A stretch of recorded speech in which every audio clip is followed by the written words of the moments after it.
terjadi, pikiran kita menjadi kalut.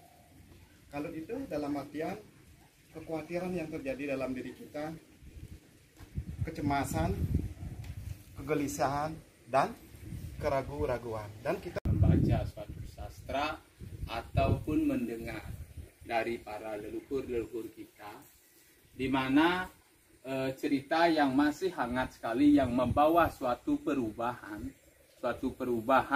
dari zaman ke zaman yang kita kenal sebagai zaman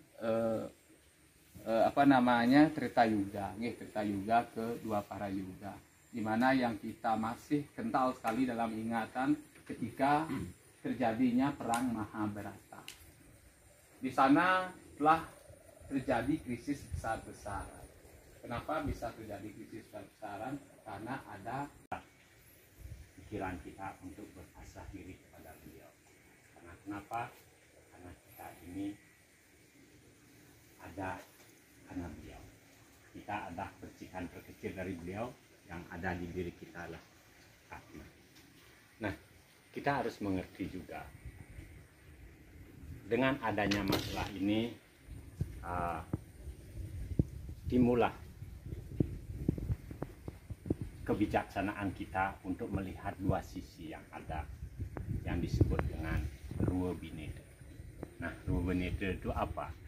Itu ada dua dualitas, yang ada adalah positif dan negatif, dan ada siang dan malam, baik dan buruk.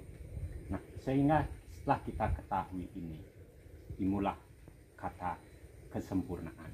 Ketika menyerahkan diri sepenuhnya kepada Krishna, bahwa Krishna adalah Tuhan itu sendiri, maka dapat dipastikan kemenangan ada pada pandangan. Seperti leluhur-leluhur kita dalam sastra juga menyebutkan bahwa kita harus percaya adanya Pancasarada. Ketika kita percaya kepada Brahman, Tuhan itu sendiri, apa yang mesti kita lakukan? Sendiri membasmi musuh-musuh untuk menyempurnakan alam semesta ini.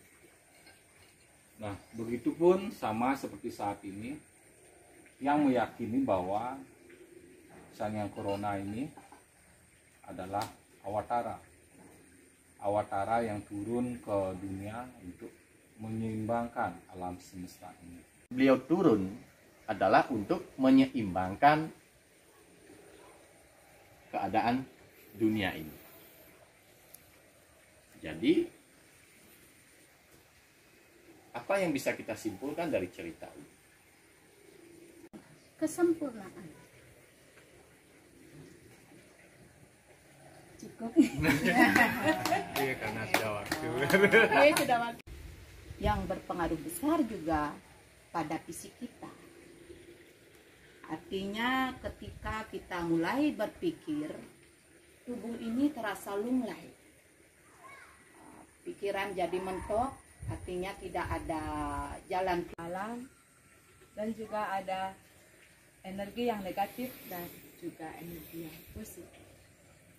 Apabila kedua elemen tersebut atau unsur tersebut bisa kita selaraskan atau kita seimbangkan, maka itulah proses penyempurnaan dari alam semesta.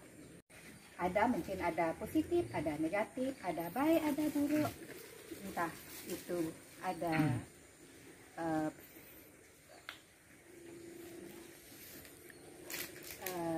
positif, negatif,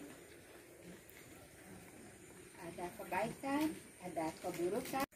Dengan jatuh pun daun itu adalah kehendak.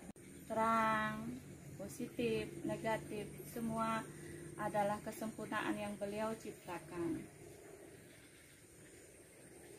Mari kita juga mengingat bahwa di zaman dahulu itu pun sudah terjadi